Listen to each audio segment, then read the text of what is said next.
ये सवाल देखिए, ये बहुत इंपॉर्टेंट सवालों में से एक है। क्वेश्चंस को पहले पढ़ते हैं और फिर इसमें कॉन्सेप्ट्स देखेंगे।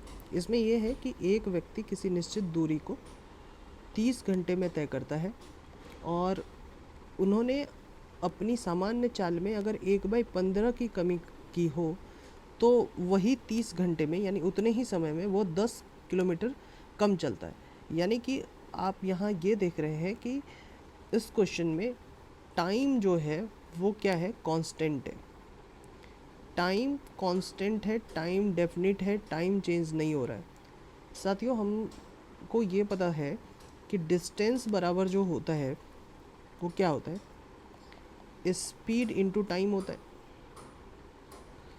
अगर आप डिस्टेंस बराबर स्पीड इनटू टाइम करते हैं, यही कारण है कि जब टाइम कांस्टेंट होगा ना, टाइम में कोई चेंजिंग नहीं हो रही होगी, तो डिस्टेंस के बढ़ाने पे स्पीड बढ़ेगा और स्पीड के घटाने पे डिस्टेंस घटेगा। मतलब इन दोनों में, डिस्टेंस और स्पीड में डायरेक्ट रिलेशनशिप होगा।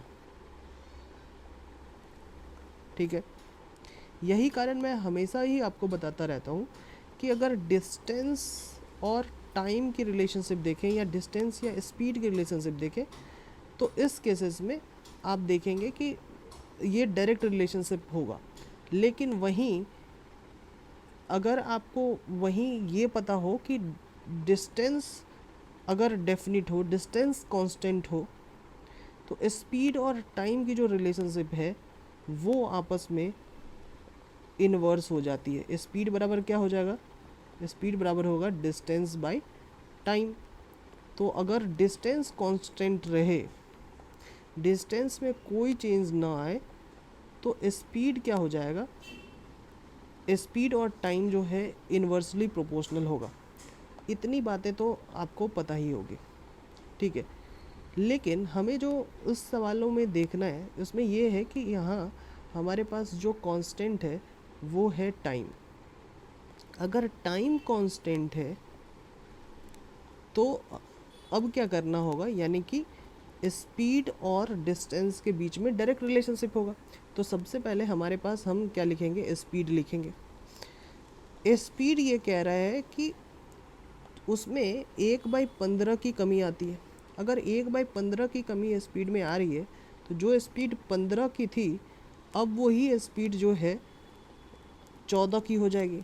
यानी कि अगर ये इसको ओरिजिनल लिखें और ये न्यू लिखें, ठीक है, अगर स्पीड 15 से 14 हो जा रही है साथियों, तो डिस्टेंस क्या हो जाएगा, तो डिस्टेंस हो जाएगा, डिस्टेंस भी 15 से 14 हो जाएगा क्योंकि डायरेक्ट रिलेशनशिप है। ठीक है, अब आप ये देखिए कि डिस्टेंस 15 से 14 हो जा रहा है, यानी कि डिस्टेंस में कितने की कमी आ रही है, 1 की।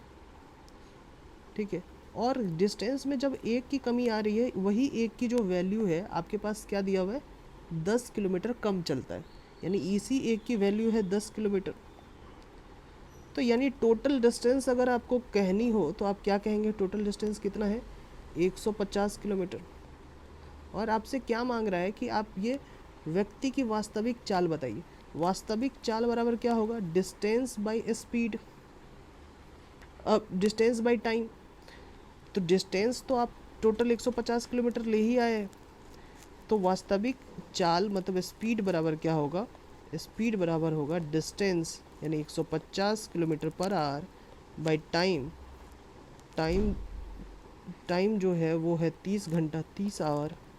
सो इज इक्वल्स टू यानी 5 किलोमीटर पर आवर का ये आपके पास निकल कर आएगा।